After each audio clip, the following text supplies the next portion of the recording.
Hi everybody. तो आज हम स्टार्ट करने वाले हैं सेक्शन 3 ऑफ बीएनएसएस। सेक्शन 3, 4, 5 हम इस सेशन में कंप्लीट करेंगे आज। ठीक है, स्टार्टिंग विद सेशन 3। सेक्शन 3 क्या बोलता है? देखो, कोई भी अगर पुराना लॉ आप कहीं भी मैजिस्ट्रेट, फर्स्ट क्लास मैजिस्ट्रेट या सेकंड क्लास मैजिस्ट्रेट इन शब्दों को पढ़ते हो, तो अब आप उनको क्या समझोगे कि वो है जुडिशियल मैजिस्ट्रेट फर्स्ट क्लास या judicial magistrate second class, depending upon the situation. ठीक है, तो जहां भी फर्स्ट क्लास मैजिस्ट्रेट लिखा है वहां पढ़ोगे जुडिशियल मैजिस्ट्रेट फर्स्ट क्लास, जहां लिखा है सेकंड क्लास मैजिस्ट्रेट वहां पढ़ोगे जुडिशियल मैजिस्ट्रेट सेकंड क्लास। तो 3 का क्लॉज 1 ये बोलता है। नाउ कमिंग टू 3 का क्लॉज 2। सेक्शन 3 क्लॉज 2 बोलता है, देखो, दो कैटेगरीज के बारे में बात करता है, एक जुडिशियल फंक्शन और एक एग्जीक्यूटिव फंक्शन। अब जुडिशियल मैजिस्ट्रेट के क्या फंक्शंस होंगे? जैसे कि the work involves appreciating evidence, deciding guilt, punishment, custody, sending a person for trial. ये सारे काम किसके होते हैं? जुडिशियल मैजिस्ट्रेट के। अब हम जुडिशियल फंक्शन के थ्रू पता करते हैं कि जुडिशियल मैजिस्ट्रेट का क्या काम है। ठीक है, अगर ये कोई भी पर्सन इन सब काम को परफॉर्म कर रहा है, ठीक है, ये सारे काम परफॉर्म कर रहा है, तो वो क्या होगा? जुडिशियल मैजिस्ट्रेट होगा। बट अगर कोई पर्सन ये काम परफॉर्म कर रहा है, जैसे कि granting license, cancelling license, sanctioning prosecution, preventive orders, maintaining public order, अगर ये सारे काम कोई पर्सन कर रहा है तो वो कौन होगा? Executive magistrate. तो ऑन द बेसिस ऑफ क्या? On the basis of work and function हम देखेंगे कि मैजिस्ट्रेट एग्जीक्यूटिव मैजिस्ट्रेट है या फिर वो जुडिशियल मैजिस्ट्रेट है। ठीक है, तो सेक्शन 3 क्लॉज 2 इतनी बात बोलता है। This section is not important for exam point of view, but इसको पढ़ना और अंडरस्टैंड करना जरूरी है। ठीक है, अब आता है आपका सेक्शन 4। सेक्शन 4 पढ़ना भी जरूरी है और एग्जाम पॉइंट ऑफ व्यू से भी बहुत इंपॉर्टेंट है। बहुत ही सिंपल सा सेक्शन है। क्या बोलता है? All offences under BNS 2023 will be investigated, inquired and tried according to BNSS।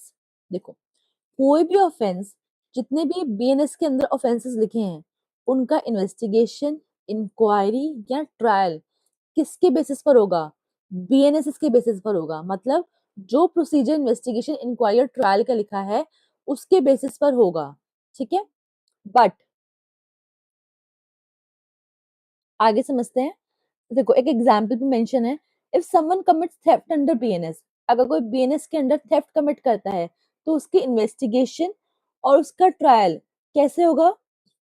BNS के प्रोसीजर के अकॉर्डिंग होगा। यहाँ तक क्लियर है? अब सेक्शन 2 क्लॉज 2, सेक्शन 4 क्लॉज 2 क्या बोलते हैं? Offences under other laws will also follow BNS procedure, but if that special law has its own procedure, then that special law will apply, meaning thereby कि कोई भी offence BNSS के अलावा किसी और सेक्शंस, मतलब किसी और एक्ट में, ठीक है, कहीं पर भी मेंशन है तो वहां भी बीएनएसएस का ही प्रोसीजर अप्लाई होगा, अनलेस उसके ऊपर कोई स्पेशल प्रोविजन ना हो। For example, narcotic drugs and psychotropic substance act है, ठीक है, उस एक्ट के अंदर आपका ऑफेंस भी मेंशन है और उसी एक्ट के अंदर उसके इन्वेस्टिगेशन कैसे होगा उन ऑफेंसेस का, या फिर उन ऑफेंसेस के लिए बेल एप्लीकेशंस या बेल कंडीशंस क्या है वो भी मेंशन है। अब आप बताओ कि जब एक स्पेशल लॉ ऑलरेडी है तो क्या स्पेशल लॉ फॉलो होगा या फिर बीएनएसएस फॉलो होगा? तो सेक्शन 4 क्लॉज 2 यही बोलता है कि इन केसेस में स्पेशल लॉ फॉलो होगा, ना कि बीएनएसएस फॉलो होगा। तो स्पेशल लॉज में जो भी प्रोसीजर मेंशन है वो फॉलो करा जाएगा for that particular offence. But अगर बीएनएस के अंदर कोई भी ऑफेंस हो रहा है, कोई भी ऑफेंस मेंशन है, तो उसका इन्वेस्टिगेशन, ट्रायल और इंक्वायरी, इन तीनों में से कुछ भी बीएनएसएस के अकॉर्डिंग होगा। ठीक है, now coming to section 5। Section 5 भी इंपॉर्टेंट है, एग्जाम पॉइंट ऑफ व्यू से प्रीलिम्स से पूछ लिया जाता है। Section 5 talks about savings, saving of special and local laws. उसने बोला अगर कोई स्पेशल लॉ है तो बीएनएसएस उसको क्या करेगा? ओवरराइड नहीं करेगा। Special law will override BNSS. ठीक है, BNS will not affect special law, local law, special power, special procedure unless BNS specifically says otherwise। अगर किसी एक्ट में मेंशन कर दिया, स्पेशल लॉ के किसी एक्ट में मेंशन कर दिया कि ऑल द हमारा स्पेशल लॉ है, बट क्या अप्लाई करेंगे हम? बीएनएस को ही अप्लाई करेंगे, बीएनएसएस के प्रोसीजर को अप्लाई करेंगे। तो भाई बीएनएसएस का ही प्रोसीजर अप्लाई होगा। या फिर बीएनएसएस ने ही मेंशन कर दिया, चाहे कोई भी स्पेशल लॉ क्यों ना हो, हम तो बीएनएसएस के प्रोविजन को अप्लाई करवाया जाएगा। ठीक है, उन केसेस में तो बीएनएसएस ही अप्लाई होगा। बट अगर ऐसा कुछ भी मेंशन नहीं है, तो फिर स्पेशल लॉ ही अप्लाई होगा over BNSS in regard to inquiry, trial and investigation and other many things. ठीक है, ये 3 सेक्शन थे, इनकी इजी एक्सप्लेनेशन थी। अब इसके ऊपर कुछ हम एमसीक्यूज कर लेते हैं। सेक्शन 3 से लेकर 5 के ऊपर एमसीक्यूज करेंगे। Again I am saying section 3 MCQ point of view से इंपॉर्टेंट नहीं है फॉर प्रीलिम्स, बट यस थोड़ा एक ओवरव्यू लेना जरूरी है, तो स्टार्ट करते हैं। Functions involving appreciation of evidence and exposing a person to punishment shall be exercised by function involving appreciation of evidence, appreciation of evidence and exposing a person to punishment। ये कौन करता है? ये किसका फंक्शन है? ये फंक्शन है judicial magistrate का। Now, under section 3 BNSS, administrative or executive functions such as granting or cancelling license are accessible by whom? By granting and cancelling of license का काम कौन करता है यहाँ पर?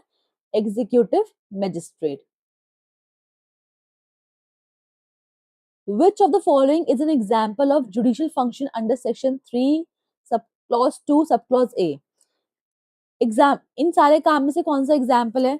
तो भाई सस्पेंशन ऑफ लाइसेंस किसका काम है? एग्जीक्यूटिव मैजिस्ट्रेट का। सैंक्शनिंग प्रोसिक्यूशन किसका काम है? एग्जीक्यूटिव मैजिस्ट्रेट का।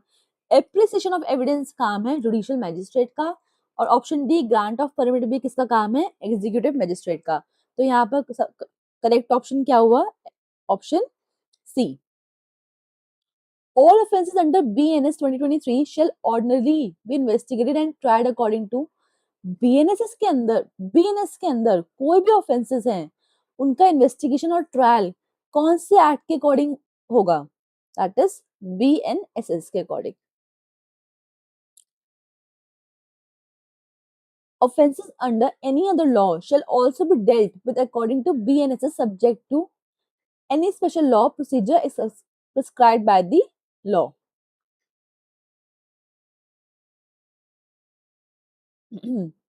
Section 5 of BNSS embodies the principles that, किस चीज के किस प्रिंसिपल के ऊपर बात करता है भाई? Special law overrides general law. यही बोला गया ना वहां पर कि स्पेशल लॉ जो है वो जनरल लॉ को ओवरराइड करेगा। अगर स्पेसिफिकली मेंशन है तो अलग बात है, अगर नहीं है तो स्पेशल लॉ ही ओवरराइड करेगा जनरल लॉ को। Which of the following statutes may prescribe a special procedure overriding BNSS? Which of the following statutes may prescribe a special procedure overriding BNSS?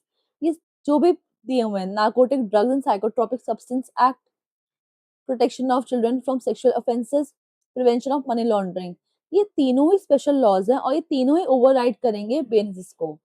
ठीक है, तो इसका ऑप्शन डी हो गया। A function relating to detention in custody pending investigation is exercisable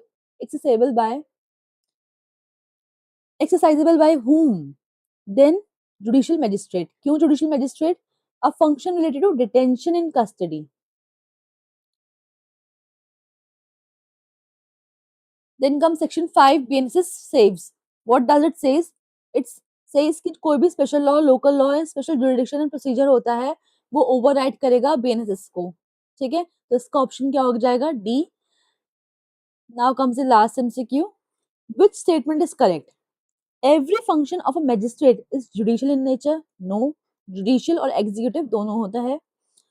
BNSS abolish all special procedure? No. Executive magistrate perform administrative function? Yes. Special laws can never override BNSS? False, ऐसा नहीं है। ठीक है, with this we have come to end of the session और I hope आपको section 3 से लेकर 5 में कोई डाउट नहीं होगा। अगर कोई डाउट है तो प्लीज आप कमेंट डाउन कर सकते हो एंड इसके एमसीक्यूज भी साथ साथ सॉल्व करो। जितना मैंने इस एमसीक्यू में कवर करवाया है इससे अलावा कुछ क्वेश्चन फ्रेम बनते नहीं है इस पर, बट स्टिल अगर आपको कुछ और क्वेश्चंस मिलते हैं तो आप उसको ही प्रैक्टिस करो। ज़्यादा कंटेंट की बात है, जितना यहाँ पर मेंशन है वो मोर देन सफिशिएंट है। अगर आप चाहो तो अपना स्क्रीनशॉट लेके या किसी भी तरीके से लिख कर खुद अपने नोट्स भी क्रिएट कर सकते हो। With this, I'm ending this session. Thank you so very much for watching this video. Bye bye. Take care. See you in next video.